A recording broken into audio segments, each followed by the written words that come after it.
Sahabat ODB, pembacaan Alkitab hari ini terambil dari Roma, pasal yang ke-12, ayat yang ke-9 sampai dengan ayat yang ke-21. Nasihat untuk hidup dalam kasih. Hendaklah kasih itu jangan pura-pura. Jauhilah yang jahat dan lakukanlah yang baik. Hendaklah kamu saling mengasihi sebagai saudara dan saling mendahului dalam memberi hormat. Janganlah hendaknya kerajinanmu kendor. Biarlah rohmu menyala-nyala dan layanilah Tuhan. Bersukacitalah dalam pengharapan, sabarlah dalam kesesakan, dan bertekunlah dalam doa. Bantulah dalam kekurangan orang-orang kudus, dan usahakanlah dirimu untuk selalu memberikan tumpangan. Berkatilah siapa yang menganiaya kamu. Berkatilah dan jangan mengutuk. Bersukacitalah dengan orang yang bersukacita, dan menangislah dengan orang yang menangis. Hendaklah kamu sehati sepikir dalam hidupmu bersama. Janganlah kamu memikirkan perkara-perkara yang tinggi, tetapi arahkanlah dirimu kepada perkara-perkara yang sederhana. Janganlah menganggap dirimu pandai. Janganlah membalas kejahatan dengan kejahatan. Lakukanlah apa yang baik bagi semua orang. Sedapat-dapatnya, kalau hal itu bergantung kepadamu, hiduplah dalam perdamaian dengan semua orang. Saudara-saudaraku yang kekasih, janganlah kamu sendiri menuntut pembalasan, tetapi berilah tempat kepada murka Allah.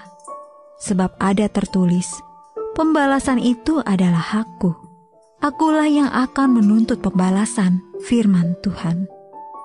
Tetapi jika seterumu lapar, berilah dia makan. Jika ia haus, berilah dia minum.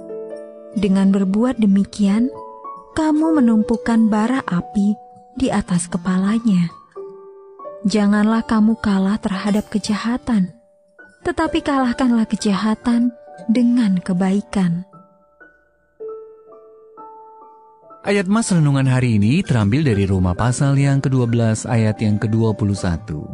Janganlah kamu kalah terhadap kejahatan, tetapi kalahkanlah kejahatan dengan kebaikan.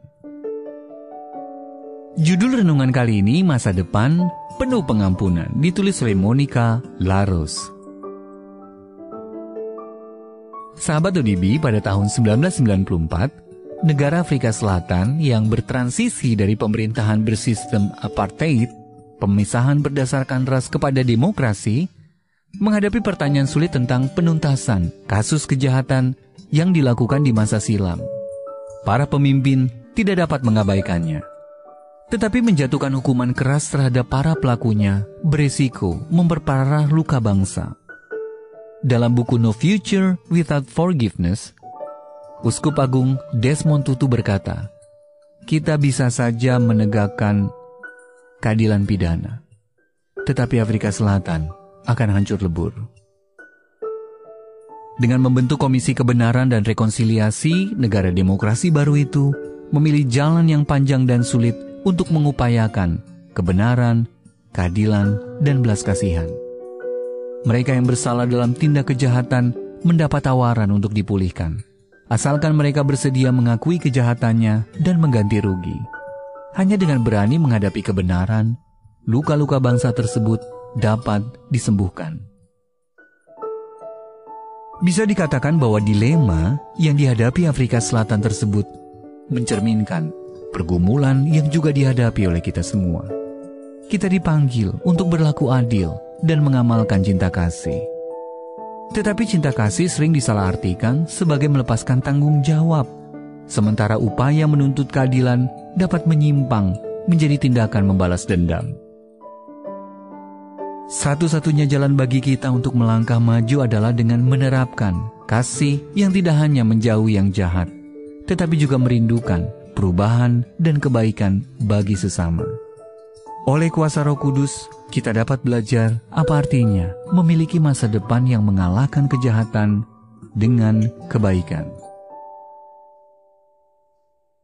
Sahabat ODB, kapan Anda pernah menyaksikan belas kasihan dan cinta kasih dilemahkan supaya ketidakadilan menang?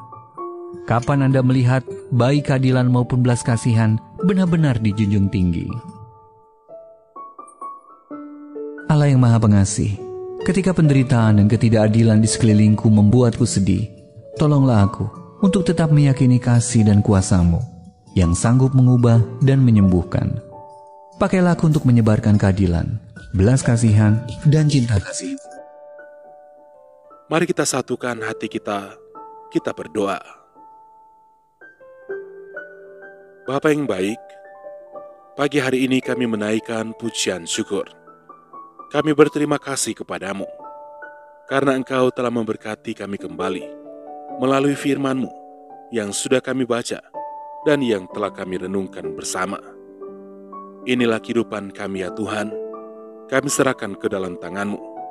Engkau Tuhan kami yang baik, Engkau Tuhan kami yang setia, yang akan menyertai kami sampai selama-lamanya. Terima kasih Tuhan Yesus.